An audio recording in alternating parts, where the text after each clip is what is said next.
We're almost at the end of National Heritage Week. Several events and activities are being held in every town today and tomorrow in celebration. It's all organized by the Jamaica Cultural Development Commission under the theme, Our Heritage, Our Legacy, Our Strength. Come tomorrow, 200 Jamaicans will be given special attention at the National Honors and Awards ceremony. But on today's show, Chairman of the Economic Growth Council, Michael Lee Chin, is in the issues hot seat, providing critical answers on how to grow the economy. Our failing prior to now is that we have not put enough emphasis on the execution of the report.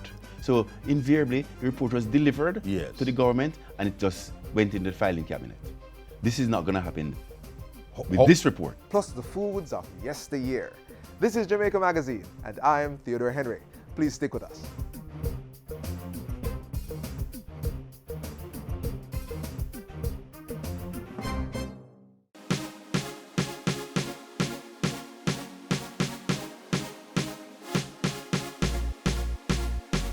The JIS Heritage Competition is back. Enter your essay, poster, or photo and win big prizes. If you're aged 9 to 12 years, enter the essay competition and tell us who is your favorite Jamaican sportsman or sportswoman and why. High school students, enter the poster competition. This year's theme is Jamaica's Rich Sporting Heritage. If you're a tertiary level student, enter the photo competition. This year's theme is I Am a Sports Champion. Competition closes for all 3 categories on November 6. Get started now. For information on submission and competition guidelines, visit our website at jis.gov.jm. Call 926-359-024, extension 2137, or send an email.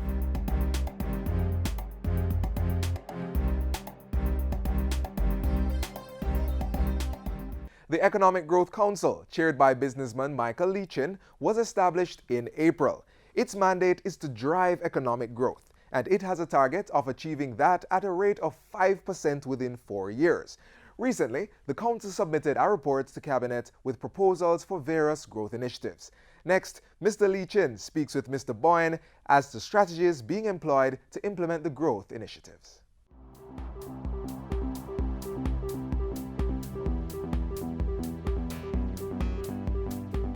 Thanks for joining us for Issues and Answers. I'm Ian Boyne. Today we talk economic growth.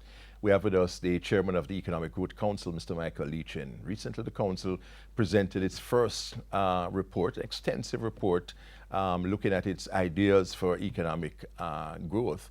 The chairman certainly has made it clear that he believes that we can achieve a 5% economic growth in 4 years. Some say that's unachievable. Our history of attempted economic growth over the last 40 years has not been encouraging at all. Why is this report different from other reports which have been written about our economic prospects? Well, Michael Lee Chin will tell us. Thank you for your company. So the Economic Growth Council has presented its initial report after 85 meetings. What essentially are you saying to the country, Michael Lee Chin? Well, we're saying, firstly, it was important to have gone through that process of sitting down with the majority of stakeholders of Jamaica.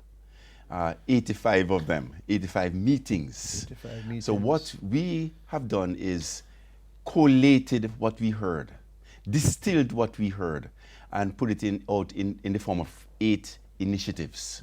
So this report isn't really our own native thoughts. They are a reflection of what Jamaicans are hoping for, what they're thinking, and what they would love to see happen. What are some of the main ideas which have been put forward? Well, throughout the 85 meetings, the recurring theme was we need to address citizens' security.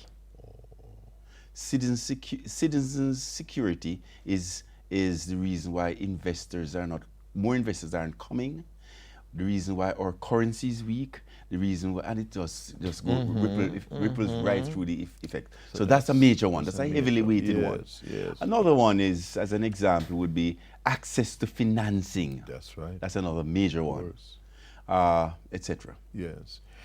And with regard to that access to financing, there have been often criticisms of our financial sector, to which you are not unfamiliar, and the risk-averse nature of the financial sector. Can we have economic growth if our financial sector remains as conservative as it is? Well, the first mandate that a financial institution has is not to lose the depositors' money. Yeah. So by definition, a financial institution has to be conservative by definition, because it's not our money, it's depositors' money, right? So, so when we talk about economic growth, it's more than the financial institutions. They're important, but it's much more than the financial institutions. And as I said, one of the main topic would be access to financing, make it more ubiquitous, available to everybody. So how do you see that happening? Because take the matter of development banking, venture capital. Yes. There are many who feel that we don't have adequate mechanisms where through development banking, where the bank really takes the risk for people who have great ideas but little collateral. Well, firstly, banks, that's not the business of a commercial I'm talking about development bank. Development bank, okay. Yeah. So let's step back a little bit, Ian. We all watched Rio, that Sunday night, men's 100-meter race, right? We saw 8 men went down. On your marks, of the 8 men who were present that night, how many of them were Saudi Arabian princes? How many? Yes, I can't recall. None. Yes. How many of them? How many of the 8 were born with a golden spoon in their mouth? True. None. Yes. So what we saw there that night was the perfect meritocracy. Yes. So when you have a meritocratic system, you see what we saw, right? You have, it's only a matter of desire that will win. Perseverance, hard work, right? So what we need to build in Jamaica is a meritocratic society. Unfortunately, we don't. We have a society where you have capital aristocracy. You have intellectual aristocracy. You have access aristocracy. We don't have a meritocracy. So now, we now have to address that situation, because we can't get the best if we have various aristocracies and not a meritocracy. So our job at the EGC is to do what we can to level the playing field, so that if you have the desire, you're willing to put in the hard work and perseverance, you can be on that playing field. So through what mechanisms would you accomplish that? How? There are people watching us now with ideas. There are people watching us wanting to be entrepreneurial, but they are blocked. They don't have the opportunities for financing and so on. What hope can you give those persons? Well, firstly, the realism is that most ventures are not successful. That's the reality, that's right? True. So therefore, if you are, we now have to develop an ecosystem to really distill ventures into those that are successful, and then provide access to equity capital, which is venture capital, and the various forms of financing, mezzanine, and the various types of debt. So we have to look at our entire ecosystem. So what we're doing is architecturing a plan that will deal with all the various aspects. And then we'll put in a mechanism whereby we can implement that plan. So we're really looking at the entire architecture of our financial system and making sure that we are covering all the bases, which is not the case right now. So it won't be business as usual at all if the Economic Growth Council's ideas are to be followed.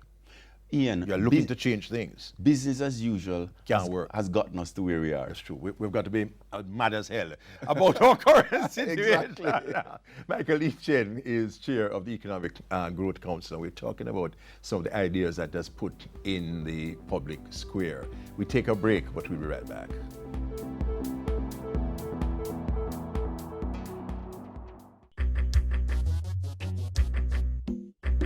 nutritious food, succulent dishes, superior workmanship, and excellent service. Jamaica is on the go. Let's grow what we eat and eat what we grow. Let's harness the indomitable spirit of our most valued resource, our people. Let's support our local businesses. After all, buying Jamaican means building Jamaica.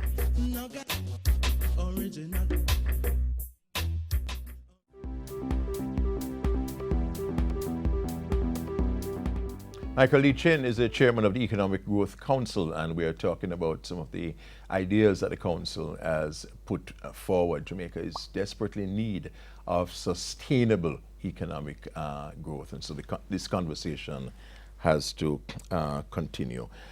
Jamaica has produced a lot of ideas about economic growth over the years, Michael Lee Chin, but a problem we have had is implementation. Yes, we have had reports, we have had good ideas, and a lot of the ideas in the report, in your Economic Growth Council report, have been ideas that have been put forward before. What will be different about this report? Ian, early in my career, this very successful man said to me, Mike, you want to be successful? Yes, sir. He said, success is 1% strategy, 99% execution. Yes, it's true. We have just done, that report is a strategy report. Okay. That's 1%. Okay. 99% is yet to come, which is the implementation. So we have no, we are very conscious that the work has just started. Right? And so our failing in prior to now is that we have not put enough emphasis on the execution of the report. So invariably, the report was delivered to the government and it just went in the filing cabinet. This is not going to happen with this report. Why you say that? Because number one, don't forget, on April the 27th, when the Prime Minister announced the concept of the EGC, and he announced myself as the chairman, I put my big foot in my mouth and said, and he didn't even know this. We're going to have 5% in 4 years, notwithstanding that in the last 20 years we have had 0.5. Yes. In the last 10 years, 0.2. And last 40 years. And since independence, 1.5. So 5% is 25 times 0.2. So the next day, on April the 28th, I got up and said to myself, what did I say? What did I say? Of course. But it was out there already. You're not retracting. I can't retract it. You have to let reality catch up with it. And my reputation is on the line. True. So we had to do what we had. So we got through first phase, which is the how we're going to do it, which is embodied in that report.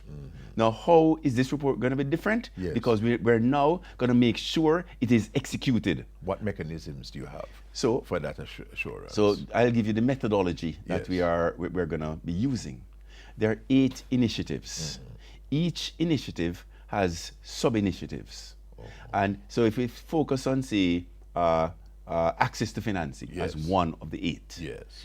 Of that initiative, access to financing, you have various bodies, ministries, department, agencies that are responsible for, that are working in silos right now, trying to improve access to financing. But they're working in silos.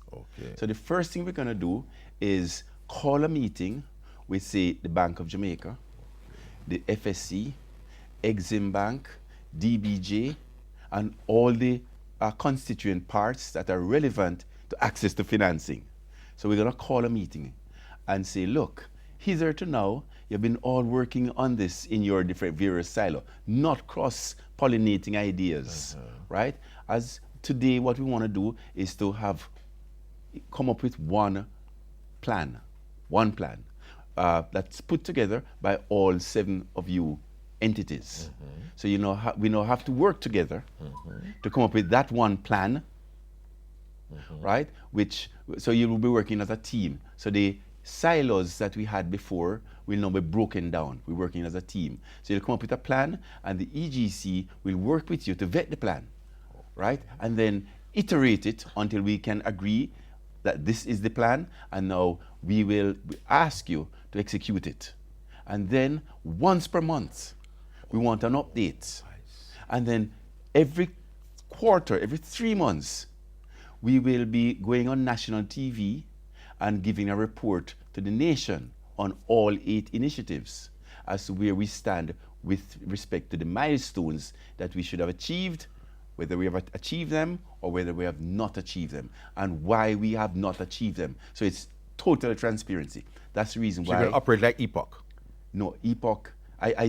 Epoch does monitor and report. Yes. But this will be on TV, and we'll be naming and calling whomever or is not living up to, has fallen down. You will do that?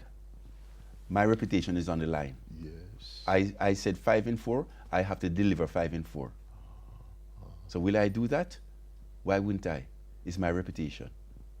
And I can't afford, nobody on the committee, on the EGC committee, can afford to have this not work. We have all bought into it. So you're going to be monitoring very closely all of these. That's how we run. That's how we run our business. So we have an opportunity here to really. We have all veranda talked and say, you know, if government could just run like a business. Yes. Well, we have it. Because we have it now. Because the government has agreed. In any partnership, each party has to be clear as to what their role is. In this case, because before we took the job on, the government agreed that their responsibility is singular, enable and facilitate. Right? Framework, yes. Right, enable and facilitate. The private sector's responsibility is growth. So if the government were to enable and facilitate, growth will come. So how do you respond to the fact that the state has done a number of the right things, has carried out IMF policies in the right way? But even Richard Biles himself had said some time ago that the private sector was not responding to these economic fundamentals that were being set straight. We don't see the level of investments that are commensurate with the macroeconomic framework moving in the right direction. Well, what we did is we're going to have all the stakeholders, the relevant stakeholders, sign a memorandum of intent that they have subscribed to those 8 initiatives and have signed off. So we'll have government signing the memorandum of intent. We'll have the opposition signing the memorandum of intent. The opposition? Yes, we'll have the private sector groups signing the memorandum of intent. We'll have the unions signing the memorandum of intent, right? So we have buy-in. So it'll be like a social partnership. Yeah, exactly, sir. We have more things to talk about. So you said we have talked for a number of years. We're going to make up for that. So next week, Michael Lee-Chin is going to be back. We have other issues to deal with under this rubric of economic growth. Next week, we'll be back. Until then, Ian Boyne wishing you a pleasant day.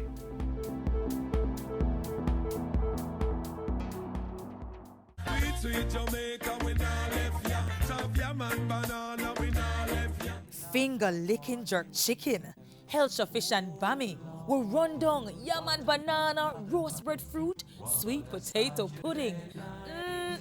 Jamaica food sweet. So let's make a pledge to use more local produce and less foreign goods. Let's grow what we eat and eat what we grow. The country's cuisine is well appreciated internationally. Jerk food calls many to our shores. As we celebrate Heritage Week, we look at the history of this and other cooking methods passed down through the generations. It's a melting pot of cultures, cooking techniques, ingredients, flavors and spices from all who've had a hand in the making of the nation. Taino, Spanish, British, African, Chinese, Indian and others, shaping a national culinary palette that's more than 50 years in the making.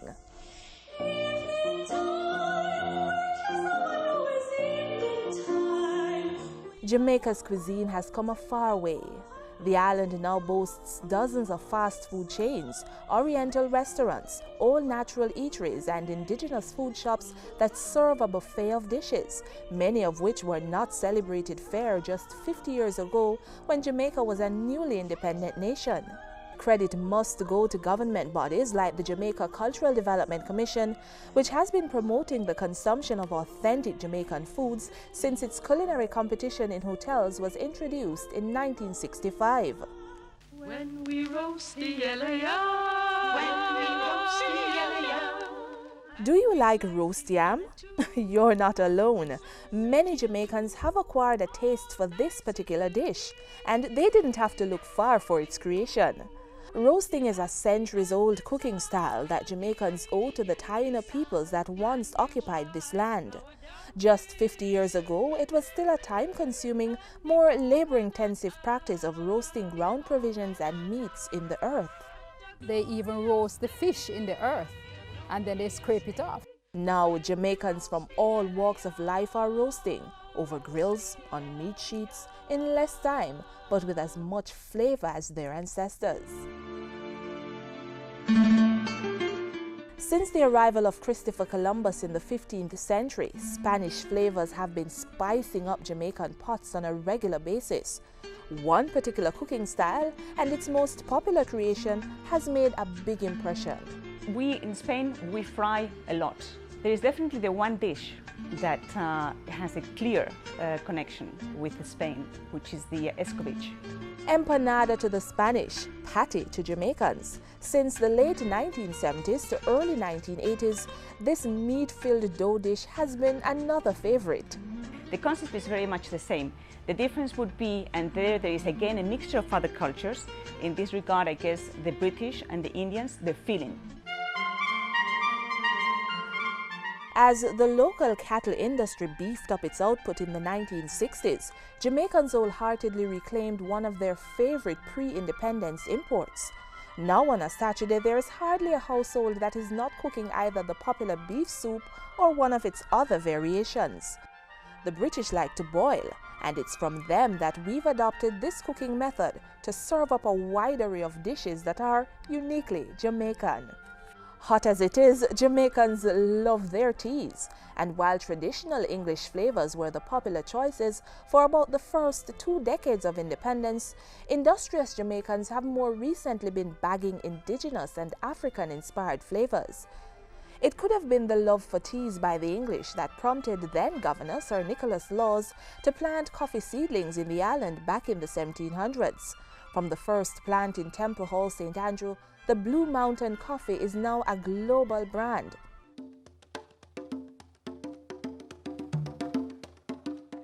With about 90% of the Jamaican population claiming African heritage, it's easy to see why the continent gets credit for most of what we eat. But there was a time when claiming that particular heritage was not for popular consumption.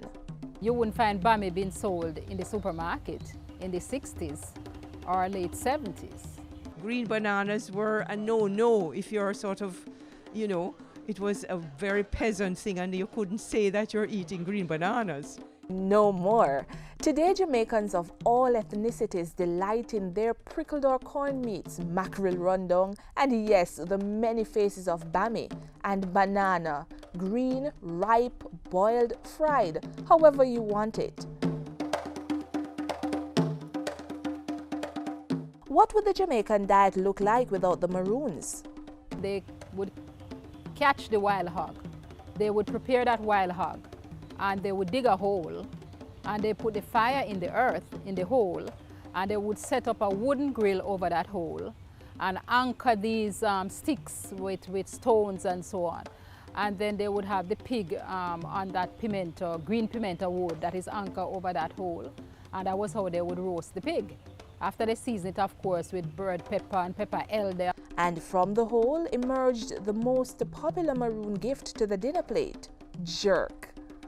In the 1980s, you could only get jerk pork in Portland. Only at the Port Antonio market on a Saturday when the maroons used to go there to sell it. And then afterwards, I think one of the Maroons was started the stand at Boston. Giving us the widely popular Boston jerk pork and its many challenges from all across the island. The truth is, over the last 50 years, we have had a major integration of Indian culinary arts into Jamaican art. The most popular integration is not a specific dish, it's a spice. While Jamaicans tend to rub it on the meat and the Indians are more likely to put it in hot oil, everyone agrees curry is a much appreciated import from the Asian continent. You know, in Jamaica we are very adventurous. We like to go beyond what we are accustomed to. So we move from curry goat to curry chicken, and all sorts of things are being curried too.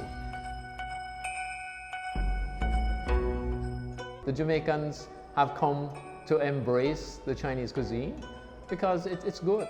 But you know, Jamaicans, sometimes we cook the Chinese thing at home with the soya sauce, but we have to throw a little jerk seasoning in it and what have you, because it's a combination of flavors.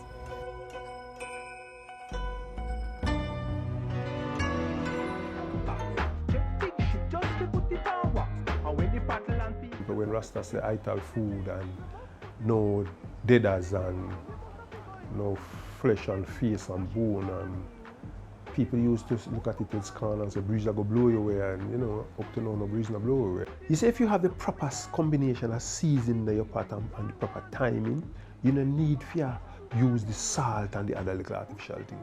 Many Jamaicans still cook with salt and meats remain a constant, but the healthy lifestyle pushed decades ago by the Rastafarian community is now a well-accepted and celebrated way to live.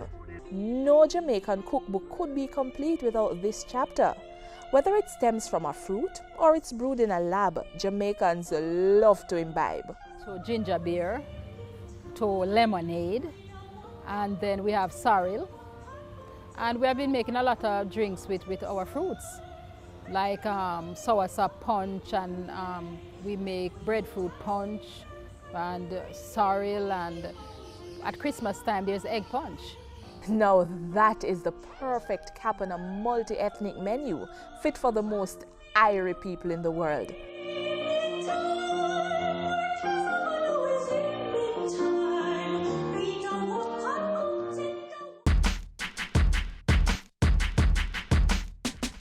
As we celebrate National Heritage Week, exciting news broke in Parliament.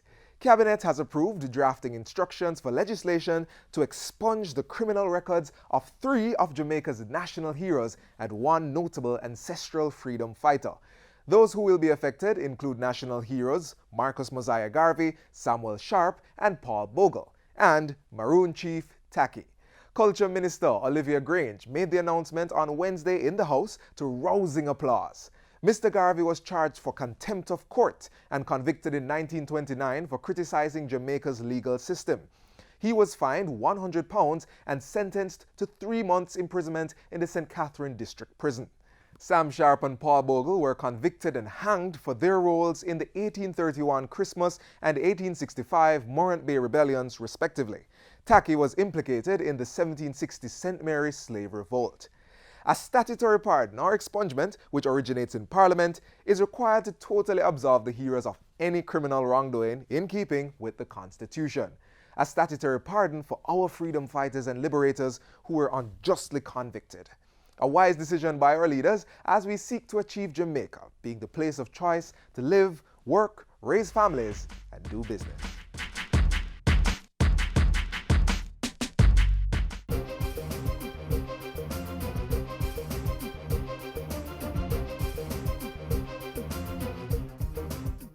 On this Heroes Day weekend, we leave you with this tip on greatness from the nation's first national hero.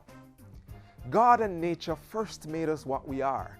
Then out of our own created genius, we make ourselves what we want to be. Head on over to our website at jis.gov.jm. It's your source for more information on what to do this Heroes Day. To watch this program again, click on our YouTube channel. You may also check out our other social media platforms. I'm Theodore Henry. Please, be careful.